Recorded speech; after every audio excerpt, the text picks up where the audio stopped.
הם כבר הקפיצו את הקהל שבא לראות את ריאנה, שיתפו פעולה עם רמי קליינשטיין, אריק סיני, מה העניינים מורן וערן ואילי בוטנר, עכשיו הם כאן, באולפן. נשאר עוד משהו שם.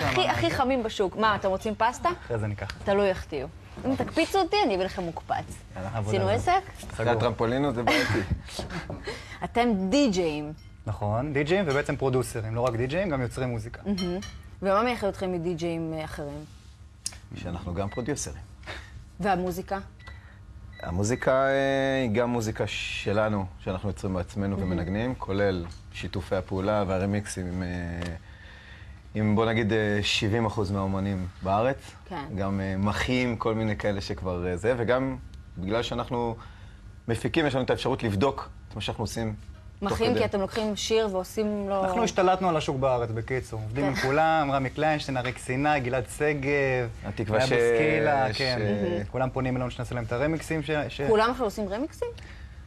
זה משהו שהוא טרנד שהתחיל לפני כמה שנים כבר בחו"ל, והיום בשביל ששיר יוכל לקבל מה שנקרא באז, מעבר לרדיו, הוא גם מקבל חיים חדשים. נכון, נכון.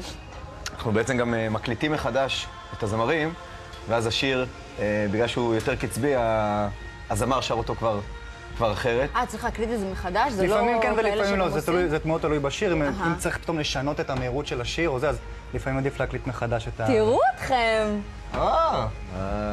ריאנה. תראו, זה נראה פה בהצגת ילדים האוברולים האלה, הטובים. הבנו כמו אסטרונאוטים. זה התחיל עם חליפות שלמות של יוסטון.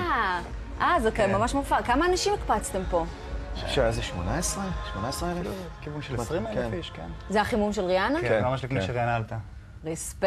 כן, היה מדהים. היא מאוד חמודה. כן, פגשתם אותה? כן, מאחורי הקלעים עשתה לנו הופעה פרטית, איזה שעה וחצי, שמענו אותה בבלנס. כן. בחזרות. נחמד. כן. יש בזה המון סיכון להיות די-ג'יי, כי אתה מגיע נגיד למקום, רמת גבות, אני אגיד לך למה. נגיד שפתאום הקהל, אתם באטרף שלכם, והקהל לא קופץ. מה עושים?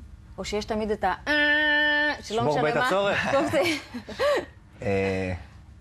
בעיקרון, בוא נגיד שדי-ג'יי יש לו מספיק ניסיון, כבר הוא נמנע מהמצבים האלה שהקהל לא קופץ. כבר מתכננים כמה שלבים מראש וזה, אבל תמיד אם ככה קשה וזה, אפשר לשים איזה מזרחי קטן. יש לכם תמיד איזה משהו כזה בכיס. אני חושב שאחרי כל כך הרבה שנים של ניסיון, תמיד אפשר לדעת מה פחות ומה יותר. יש בזה סיכונים, אבל יש בזה כל הריסק הזה הוא גם חלק מהריגוש. לא להיות... זה לא obvious שבאים וישר הקהל רוקד וישר זה עובד, אבל אם בונים את זה נכון ומשתמשים בעצם בידע שצברת לאורך השנים, אז זה בדרך כלל עובד. גם ריאנה, כאילו, זה היה מדהים, יש לנו, זה משהו ששמתי מצלמה כזאת שהתחילה, את יודעת, לידה, וכזה רואים, את יודעת, 110 אנשים. פתאום. כן, זה התמלא, כן. זה האנרגיות. גם שלכם. אתם גם תוך